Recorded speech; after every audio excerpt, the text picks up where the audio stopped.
Nos enfocamos muchísimo en los candidatos, que son los rostros visibles de los partidos.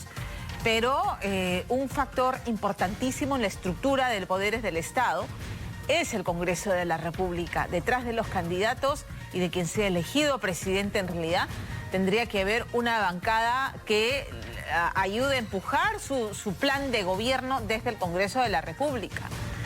La tendencia que nos marcan las encuestas que hasta ahora hemos conocido es que nuevamente tendremos a un presidente sin una bancada sólida en número que pueda representarlo adecuadamente y que pueda jugar en este tablero político.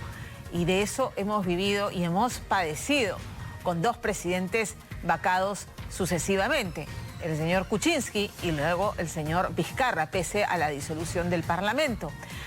A Fernando Tuesta, profesor de Ciencias Políticas de la Universidad Católica,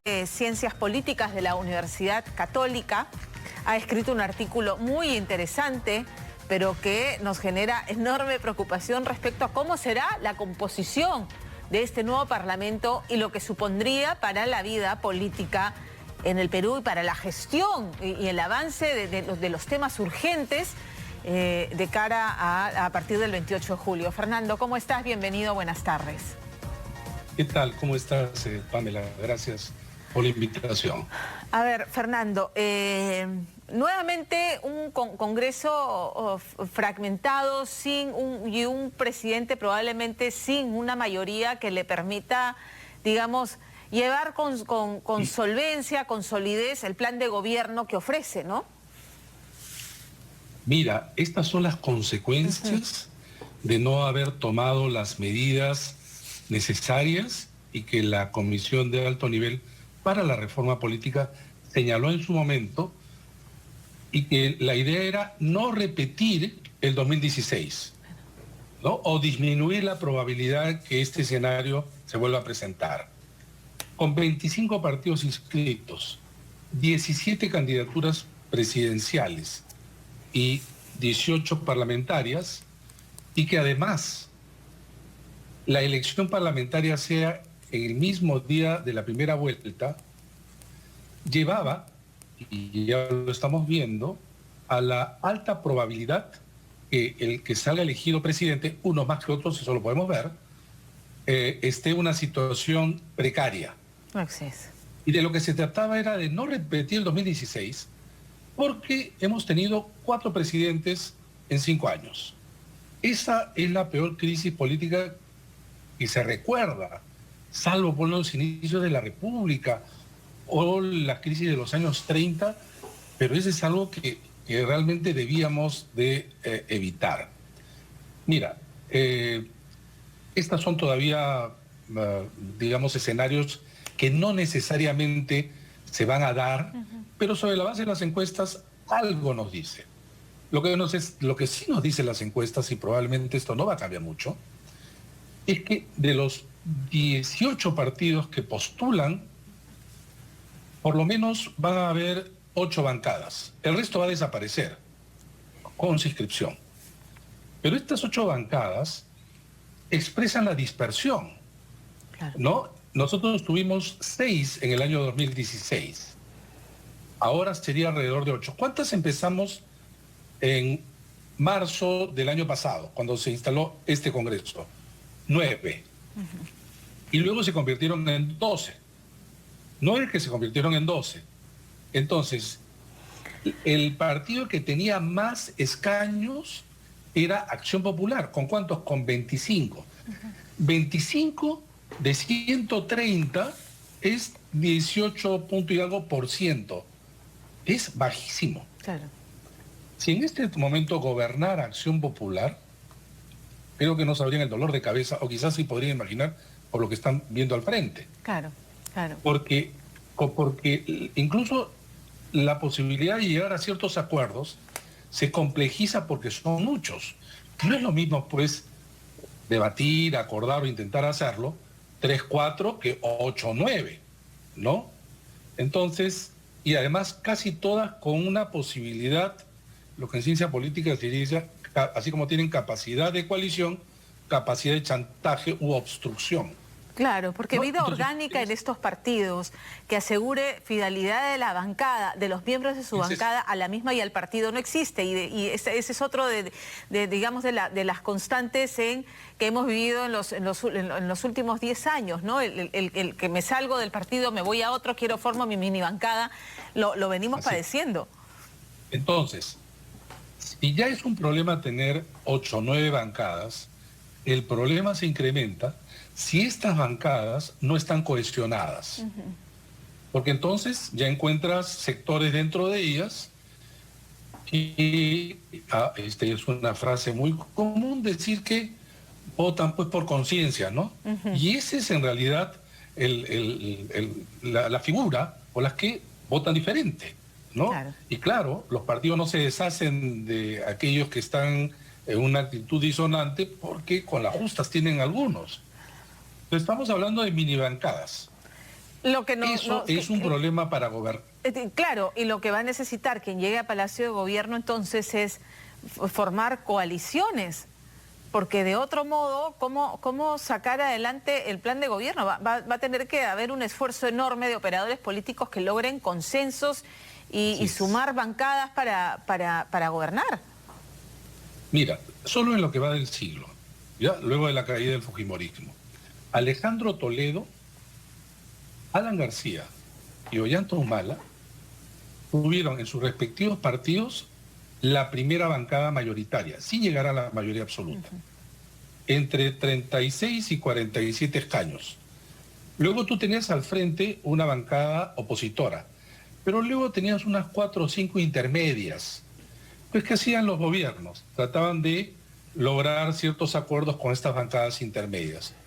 En ninguno de los 3 periodos se solicitó la vacancia del presidente. Yo te aseguro que si la oposición hubiera tenido mayoría absoluta, hubieran vacado a Toledo, García y Ollanta Humala. No sucedió, pero sí sucedió con Vizcarra. Perdón, primero con PPK, pero Pablo Kuczynski. ¿Cuántos escaños tenía Peruanos por el Cambio? 18, tan solo 18 de 130. ¿Cuánto tenía la oposición? Solo Fuerza Popular, 73 de 130, el 54%, solito, mayoría absoluta. Y ahí se abrió el camino del que estamos hasta ahora, en una situación terriblemente difícil, ¿no? Entonces, no son buenas noticias, efectivamente, pero por ejemplo, de los candidatos que tenemos al frente, algunos tienen una situación de mejor pie que otros. ¿Por qué? Porque el Escano tiene un partido como Acción Popular que cuando se ve la intención de voto parlamentario aparece primero. Pero tú tienes a George Forsyth, donde, digamos, su intención de voto presidencial es todavía expectante, pero su lista no aparece con la posibilidad de superar el umbral. O el caso contrario de Somos Perú, que el candidato no aparece, pero la locomotora, pese a todos los cuestionamientos de Martín Vizcarra, lo puede llevar a tener, digamos, un número, por decir, a ver, no interesante, pero tener una bancada, una representación, ¿no? Claro, pero en el caso de ellos no creo que ninguno piense que Danesa Lavarri tiene posibilidades de llegar a la segunda vuelta. No, claro. En todo caso, las posibilidades son menores, ¿no? Pero en el caso, por ejemplo, de López Aliaga y el caso de Verónica Mendoza, todavía sus bancadas son desconocidas, porque son nombres nuevos. Claro. O porque se les ha cambiado, o porque recién se han inscrito. En cambio, por ejemplo, Fuerza Popular ya es una marca conocida, y eso le hace el favor a Keiko Fujimori. Claro. O el caso inverso, como tú decías, es el caso en realidad del Partido Morado. Porque claro, el Partido Morado tiene una intención de voto del Congreso que duplica a la de su candidato presidencial, que es Julio Guzmán. Que parecido a lo que está ocurriendo, ahí sí, lo que tú has señalado en Somos Perú. Claro. Entonces, unos los tendrían más difícil que otros, pero en realidad todos la verían difícil. Si es que no comienzan a articular aquello que es necesario en política, pero difícil cuando son muchos, que son esos intentos de coaliciones. Lo que sí lleva incluso necesariamente a pensar es lo siguiente. Las propuestas y programas en algunos casos controversiales, ¿no? O extremos, no tendrían asidero. Porque tendrían que guardarlo para otro momento, porque Claro, si tú tienes una bancada pequeña, ¿cómo la vas a impulsar? Vas a tener que negociar y esas espinas extremas las vas a tener que guardar, ¿no? Eso es quizá el único elemento que sí te lleva al centro o a la coalición, ¿no? Fernando, o a dejar de lado. El tema de la vacancia presidencial, a propósito de lo que has mencionado, ¿no? Se forzó la renuncia de Pedro Pablo Kuczynski, se vacó a Martín Vizcarra, tuvo que salir Merino, todo esto. Tenemos esta figura, Pedro Cateriano, este fin de semana en su cuenta de Twitter le sugirió al presidente Francisco Sagasti regresar el tema de la figura de la vacancia presidencial por incapacidad moral permanente al Tribunal Constitucional, para que haga un pronunciamiento que en su momento se esperaba que ocurriera, ¿no? Hacer una acotación que no permita que el Congreso, en estas circunstancias, pudiera nuevamente echar mano de él para vacar a un presidente débil por su escasa representación política al interior del Congreso. No, es que a partir de 2016 el Parlamento encontró que existía esta figura de la vacancia presidencial que puede hacer prescindir a cualquier presidente por cualquier cosa. Exacto. Claro, siempre hay un argumento. Lo único que necesitas es tener el número de votos. El argumento lo construyes. Claro. Siempre va a haber alguien que te diga que sí, ¿no? Entonces, ese es lo terrible. Entonces nos puede llevar al nivel de la ingobernabilidad. Y ese es el problema. Porque por más coaliciones que hagas, estás hablando de 5 años de gobierno. Todos los gobiernos en el Perú han terminado en un nivel altísimo de desgaste. Por eso yo decía, si es que Toledo, García y Ollantumala hubieran tenido un partido opositor mayoritario, coaliciones que se construyen en mayoría opositora mayoritaria, los vacaban. Claro. Los vacaban. Siempre van a haber un argumento. Con Toledo hubieran sacado cualquier cosa, con Ollantumala también. Con García también. O sea, los petroaudios, cualquier cosa hubieran hecho. ¿No? Los hubieran vacado. Entonces, ¿no? digamos, para cerrar la conversación y llegar a conclusiones, hay una muy clara, o dos muy claras. Uno, un Congreso fragmentado. Dos, un presidente que necesariamente va a tener que buscar hacer coaliciones que permitan hacer gobernable el país. Porque si no vamos a vivir en permanente crispación política, en esta zozobra que ya hemos vivido. Así es.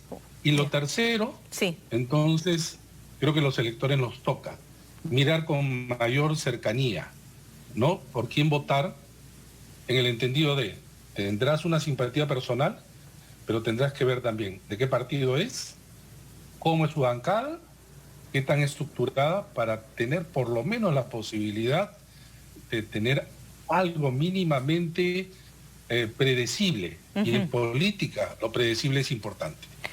Fernando, muchísimas gracias por este análisis. Gracias. Nos dejas tarea a todos. Hay que hacer la tarea de revisar esas listas parlamentarias y de buscar esa organicidad que acabas de describir. Muchas gracias, Fernando. Gracias a ti, Pam. Buenas tardes.